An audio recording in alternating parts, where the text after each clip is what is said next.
Selamat datang di channel Alur Donghua.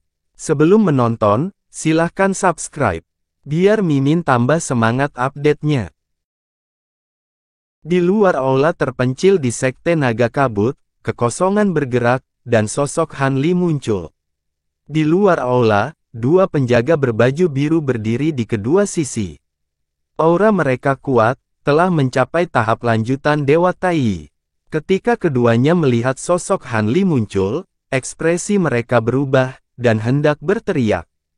Han Li melirik keduanya, dan kilatan cahaya muncul di matanya.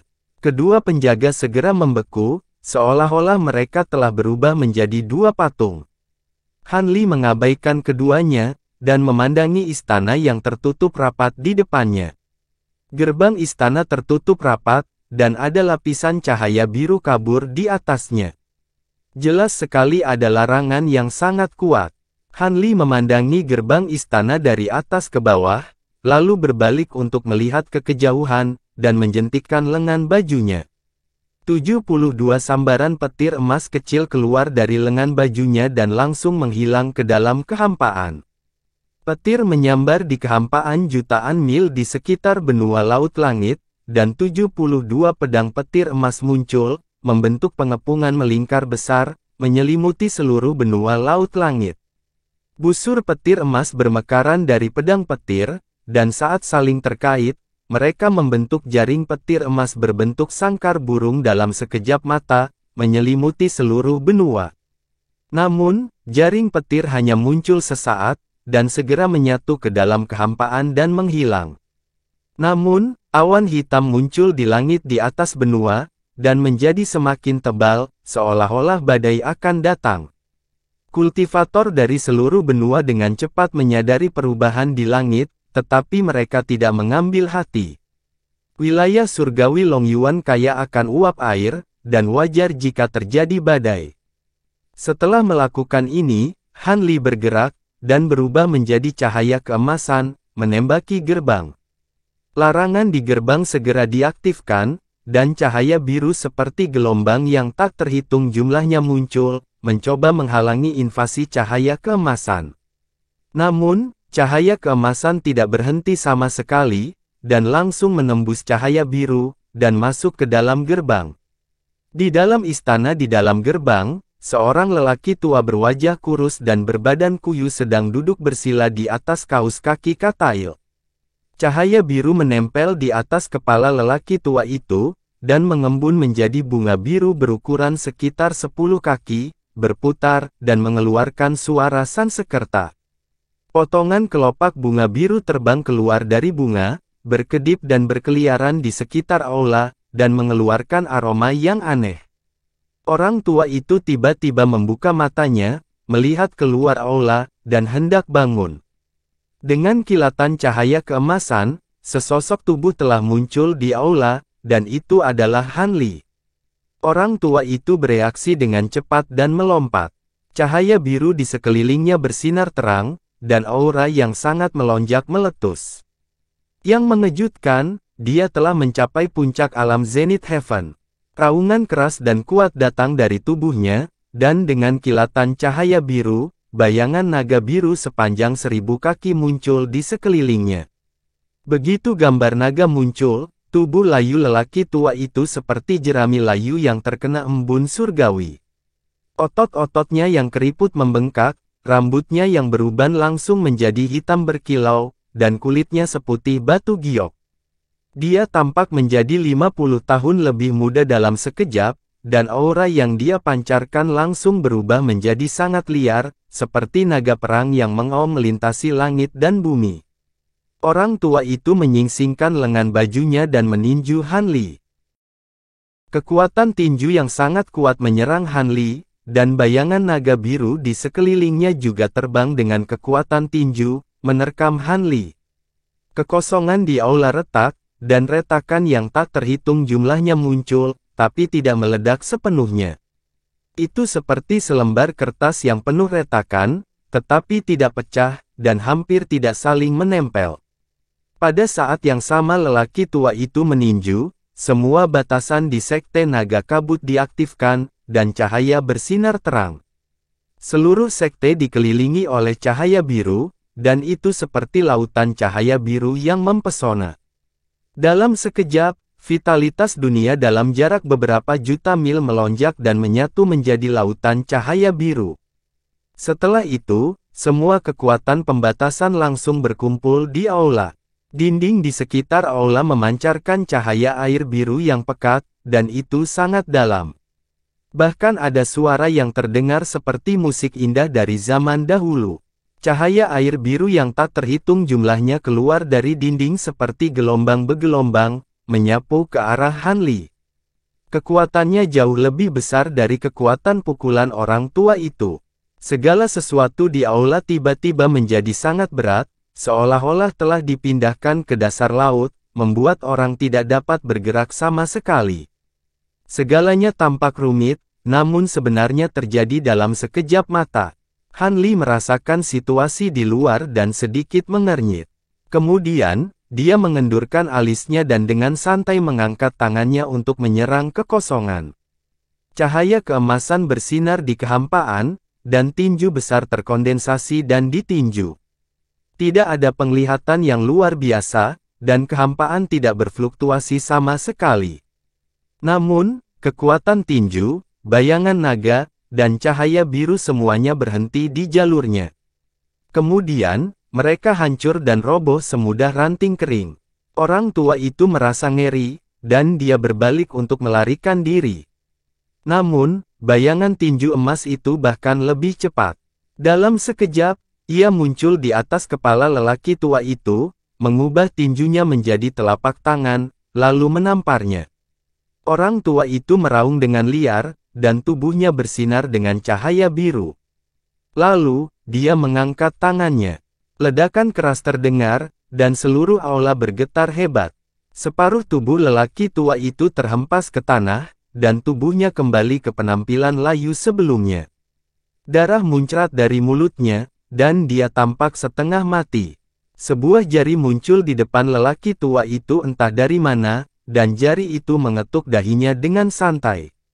Banyak rantai kristal keluar dari ujung jari dan menempel di dahi lelaki tua itu. Tubuh lelaki tua itu langsung menegang, dan matanya menjadi kosong dan tak bernyawa. Sosok Han Li muncul di depan lelaki tua itu, dan dia mengangkatnya dari tanah. Kemudian, sosoknya berkedip dan menghilang. Gelombang air biru di aula perlahan menyebar, dan kekosongan yang hancur perlahan menutup. Pada saat ini, 3 seberkas cahaya mendarat di luar aula, dan 3 sosok muncul. Yang satu adalah pria parubaya yang tinggi, yang satu lagi adalah wanita muda berjubah biru, dan yang terakhir tingginya hanya 1 meter, tampak seperti anak kecil. Ketiganya memiliki aura yang kuat, dan semua adalah eksistensi alam dewa surgawi agung. Pria parubaya jangkung dan wanita muda berjubah biru berada di alam dewa surgawi agung tingkat menengah, dan anak itu selangkah lebih maju, mencapai tahap akhir. 2 penjaga lapis baja biru di luar aula pingsan di tanah. Mereka bertiga terlihat sangat muram saat melihat ini. Master Sekte, apa yang terjadi? Mereka bertiga saling memandang, dan pria parubaya jangkung itu berteriak ke aula. Tidak ada tanggapan dari aula. Aku khawatir terjadi sesuatu di dalam. Ayo masuk dan melihat, kata wanita muda berjubah biru itu dengan suara yang dalam. 2 lainnya tidak keberatan, dan mereka membuat segel tangan untuk melanggar batasan di aula. Meskipun alat abadi untuk membuka aula berada di tangan Master Sekte, itu tidak berarti bahwa alat itu tidak dapat dibuka tanpanya. Mereka bertiga bekerja sama, dan segera, mendobrak batasan pintu dan memasuki aula. Aula itu berantakan. Sosok Master Sekte tidak terlihat, dan ada genangan darah di tanah. Pria parubaya yang tinggi mencelupkan jarinya ke dalam darah, dan setelah pemeriksaan singkat dengan indera ilahinya, dia menentukan pemilik darah tersebut. Ini buruk. Dilihat dari situasinya, Master Sekte mungkin terluka parah dan dibawa pergi, kata pria parubaya itu dengan dingin sambil menghela napas ringan. Meskipun yang lain memiliki firasat, wajah mereka menjadi muram ketika mendengar ini.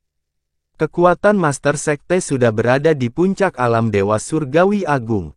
Siapa yang sebenarnya bisa melukainya dan membawanya pergi dalam waktu sesingkat itu?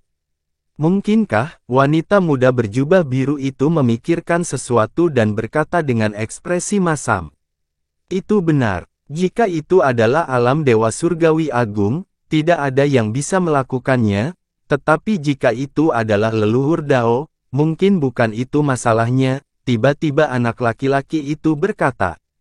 Suaranya jelas, tetapi mengungkapkan perasaan lama yang luar biasa. Seharusnya tidak begitu. Status leluhur Dao sangat dihormati. Mengapa dia merendahkan dirinya untuk berurusan dengan kami, para kultivator alam Dewa Surgawi Agung? Kata pria parubaya jangkung setelah memaksakan diri untuk tertawa. Dia tanpa sadar merendahkan suaranya, seolah dia takut ada yang mendengarnya. Situasi di dunia abadi sejati sedang kacau sekarang. Sebaiknya jangan melakukan banyak hal sesuai dengan cara berpikirmu sebelumnya, atau kamu akan sangat menderita, lanjut anak laki-laki itu. Elder Ji, menurutmu apa yang harus kita lakukan sekarang? Pria parubaya yang tinggi memandang anak laki-laki itu dan bertanya. Wanita muda berjubah biru itu juga menoleh. Hilangnya ketua sekte kemungkinan besar berhubungan dengan leluhur Dao. Itu bukan sesuatu yang bisa kita tangani. Mari kita beritahu patriark, kata anak laki-laki itu. Pria parubaya jangkung dan wanita muda berjubah biru saling bertukar pandang dan mengangguk. Dalam turbulensi kehampaan, sekelompok cahaya keemasan seukuran 1 hektar melayang di sana.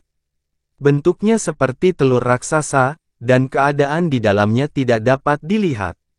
Di dalam cahaya keemasan itu terdapat ruang yang sepenuhnya terwujud, namun luas permukaannya jauh lebih dari 1 hektar. Ukurannya puluhan kilometer, dengan gunung, sungai, rumput, dan pepohonan. Master Sekte Miss Dragon Sekte ditempatkan di tanah. Han Li menekankan telapak tangannya ke kepalanya, dan cahaya redup muncul di telapak tangannya saat dia melakukan teknik pencarian jiwa. Cahaya redup menyala dan menjadi lebih terang, mengeluarkan suara lolongan hantu. Han Li sedikit mengernyit. Jiwa Master Sekte Naga Kabut agak aneh.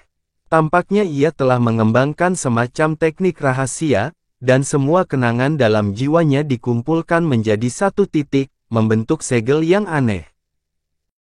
Selain itu, segel ini terkait erat dengan jiwa Master Sekte Naga Kabut, dan sangat tidak stabil.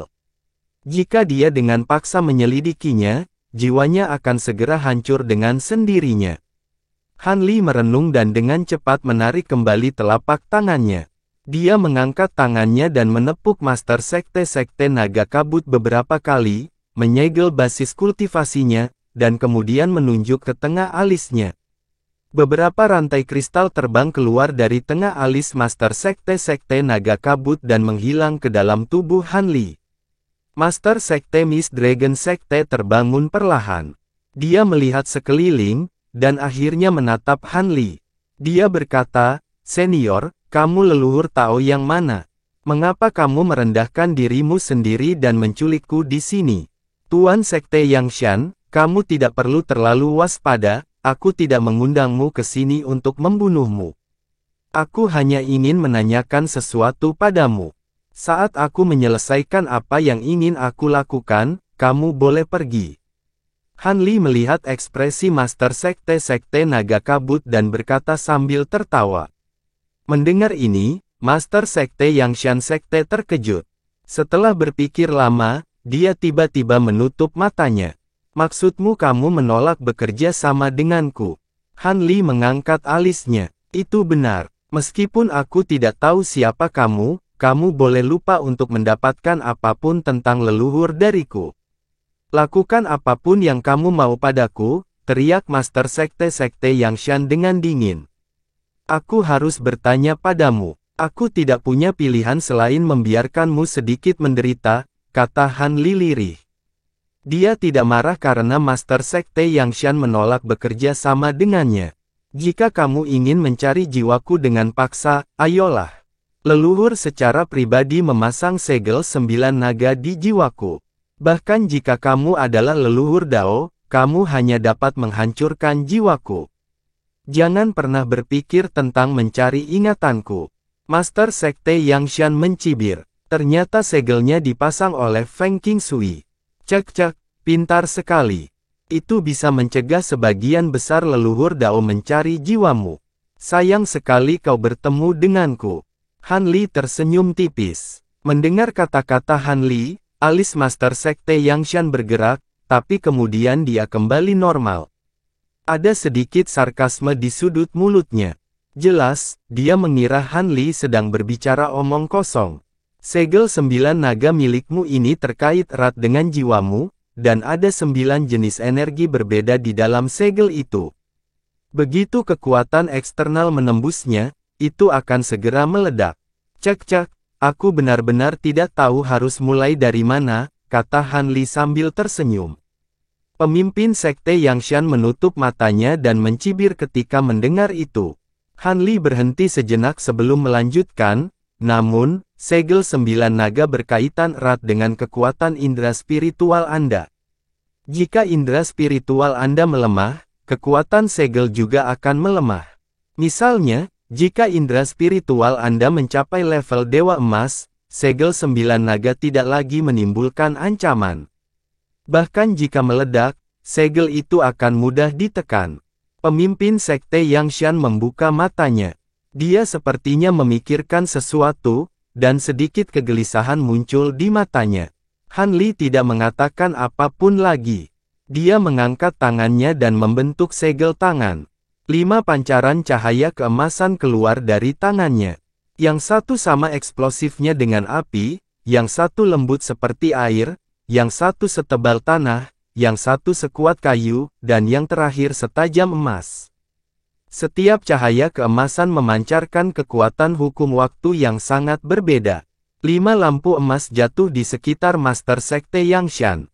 Setelah berputar, mereka saling terkait satu sama lain, membentuk perisai cahaya keemasan yang menyelimuti dirinya.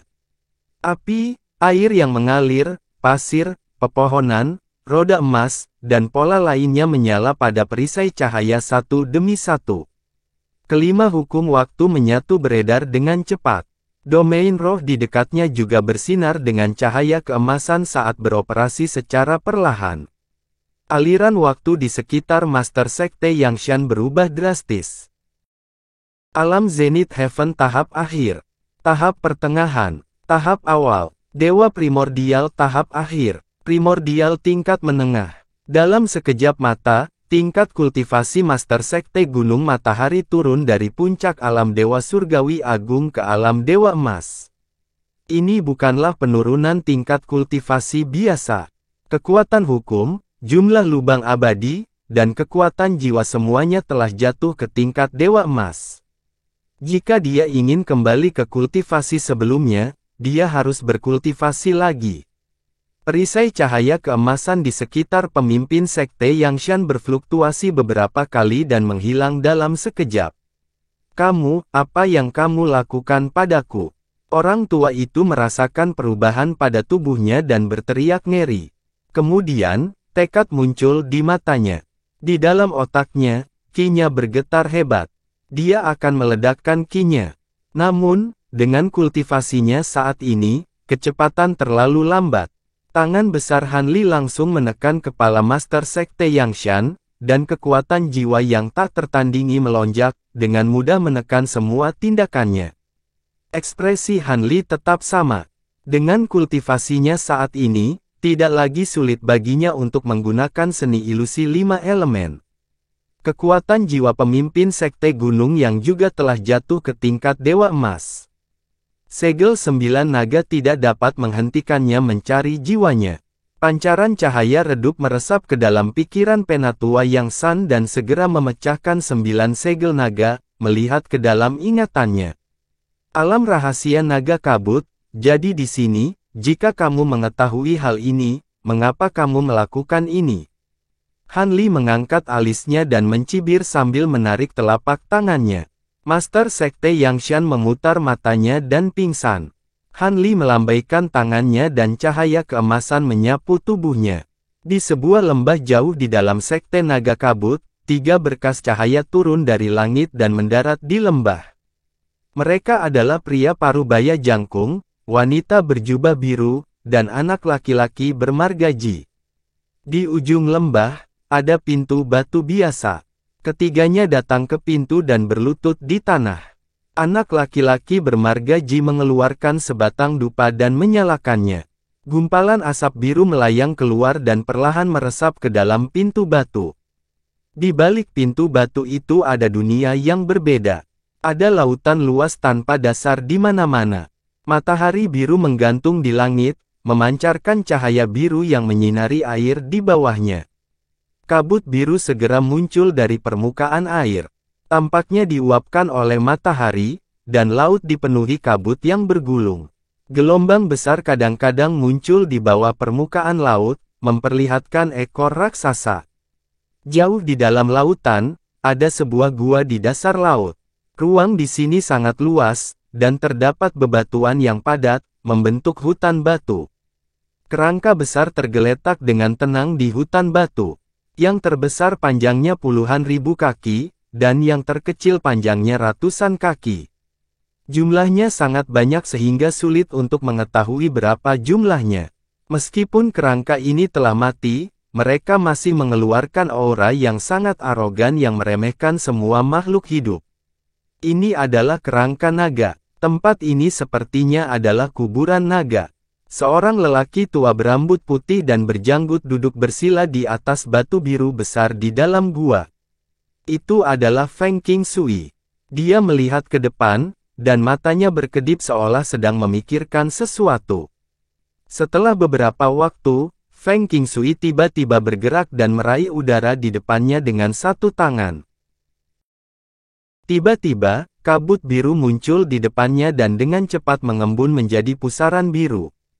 Salam, leluhur tua. 3 suara datang dari dalam. Itu adalah anak laki-laki bermarga Ji dan 2 lainnya. Apa yang terjadi hingga kalian bertiga datang menemuiku bersama? Feng Qingsui berkata, leluhur tua, kami seharusnya tidak mengganggu kultivasimu. Hanya saja pemimpin sekte tiba-tiba menghilang. Sepertinya dia diculik oleh seseorang.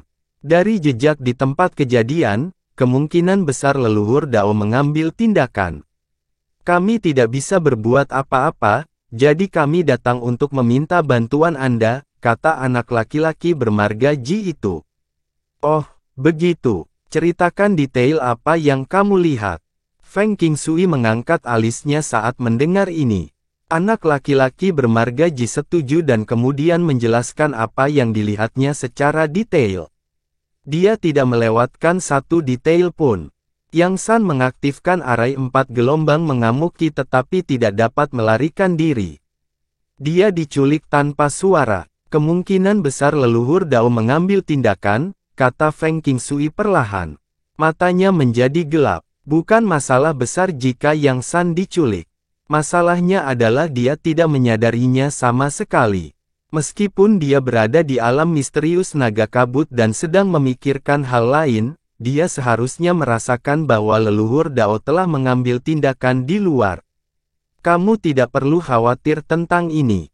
Aku akan menyelidikinya. Feng Qingsui terdiam beberapa saat sebelum selesai. Tidak perlu menyelidikinya. Pemimpin sekte Anda Yang San ada di tangan saya. Sebuah suara keras tiba-tiba terdengar dan menyela Feng Qingsui. Sebelum suara itu menghilang, alam misterius naga kabut tiba-tiba bergetar hebat. Cahaya keemasan tebal jatuh dari langit, menembus laut dan gua. Itu jatuh tidak jauh di depan Feng Qingsui dan menghancurkan pusaran kabut biru.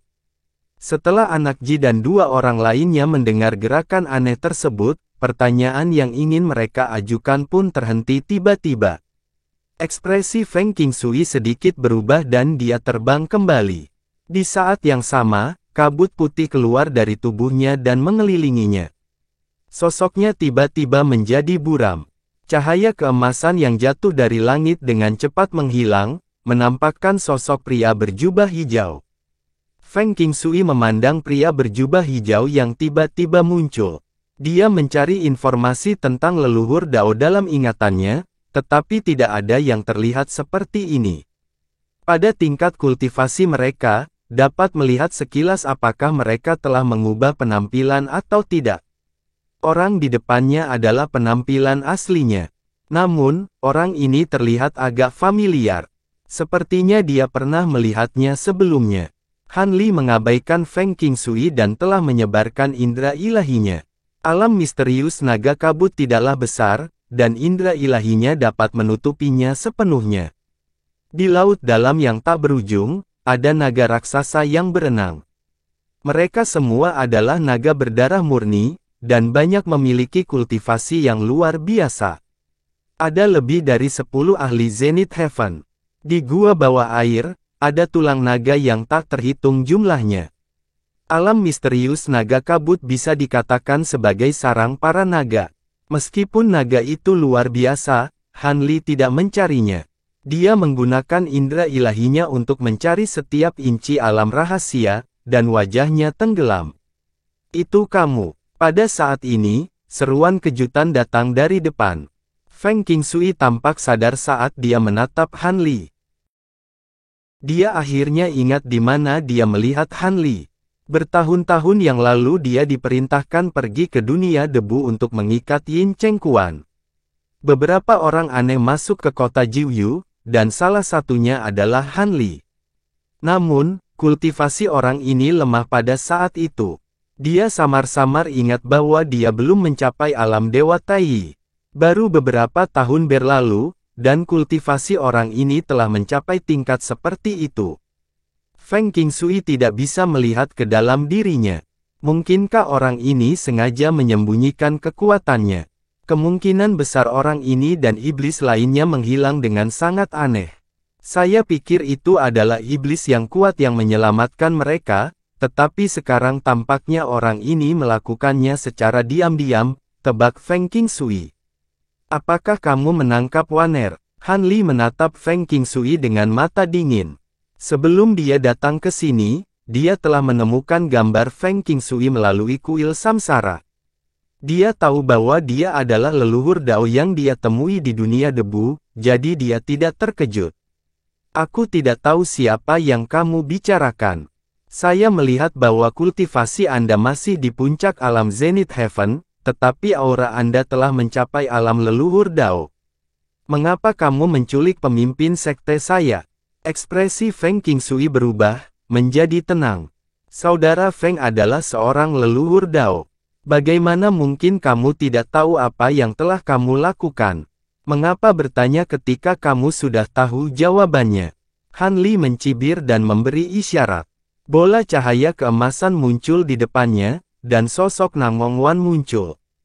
Mata Feng Qingsui berkedip, dan senyuman muncul di sudut mulutnya, tapi dia tidak mengatakan apapun. Serahkan dia, dan aku akan segera melepaskan pemimpin sektemu dan pergi. Jika tidak, jangan salahkan aku karena bersikap kasar. Han Li mendengus dingin. Hehe, aku benar-benar tidak tahu sudah berapa tahun sejak seseorang berani berbicara kepadaku seperti ini. Wanita itu memang ditangkap oleh saya, tetapi itu atas perintah pengadilan surga. Dia sekarang telah dikirim ke pengadilan surga, Feng Qingsui berkata dengan lemah. Han Li sudah menebak ini, tapi ketika dia mendengar ini, wajahnya masih sedikit pucat. Mengapa pengadilan surga ingin menangkapnya? Han Li menarik napas dalam-dalam, menekan cahaya dingin di matanya, dan bertanya dengan suara yang dalam. Alasannya tidak disebutkan, kata Feng Qingsui dengan ekspresi aneh, seolah sedang menilai Han Li.